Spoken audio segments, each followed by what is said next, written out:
What's up, guys? It's Lou from Unbox Therapy. This is a special presentation.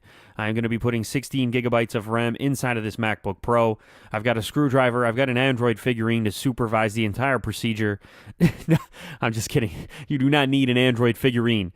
Here's the RAM that I chose. This is some Corsair memory called Mac memory, and this is DDR3 at 1333 megahertz, and these are the timings, 9-9-9-24.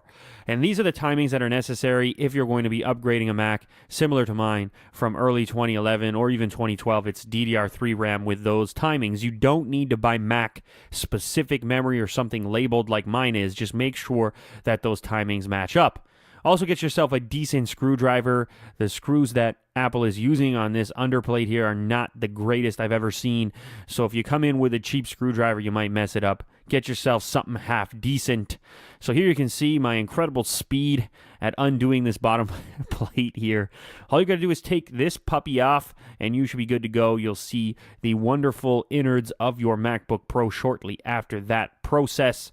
And here you can see in mine, it doesn't look quite like a stock one. That's because I've got the Vertex 3 in the top right corner, but look at all that gadgetry, all that goodness on the interior there. But yes, I've got the Vertex 3 SSD in the regular drive bay of my MacBook Pro, and then in the optical drive bay, I swapped out the optical drive for my traditional hard drive. I guess it was a 750 gigabyte drive that lives in there for extra storage because I don't need the optical drive.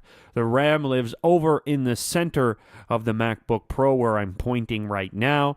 And to get it out, all you got to do is pull these little tabs to the side. Here's a closer look at what they look like. There's one on the left, one on the right. You pull them away from the RAM chip, and since it's spring-loaded, it should pop up, and then you just pull it out, and you should be ready to go.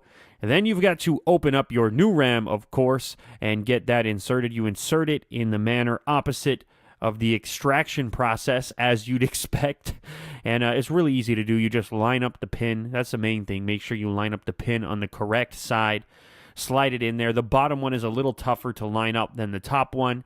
And then press it down. You'll sort of feel it slide in, and then click down towards the bottom side of the laptop, or top side, depending on which way you're looking at it. So there you go. Here's an even closer look for you guys to figure out. Don't be scared. Give it a little pressure. It'll all be good.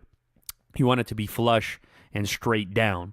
So the last thing to do is just to zip the bottom plate back on. Once again, I'm going to do that in super speed mode here so that I don't bore you. And then the last thing to do after you've completed this is to boot up your MacBook Pro. Make sure the RAM is registering correctly. There are also some tests you can run to make sure that it can handle a full workload.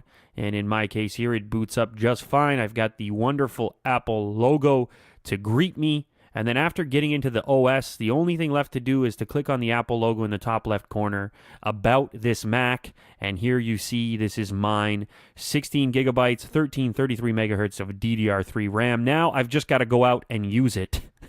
And if you're considering doing this, then let me know how you would use 16 gigs of RAM, or if you even could. Anyway, guys, if you enjoyed this content, hopefully you can like and favorite this video, as it does help me out a bunch. And stay tuned to the channel for more content on the way. And I will see you guys on the next one. Okay, later.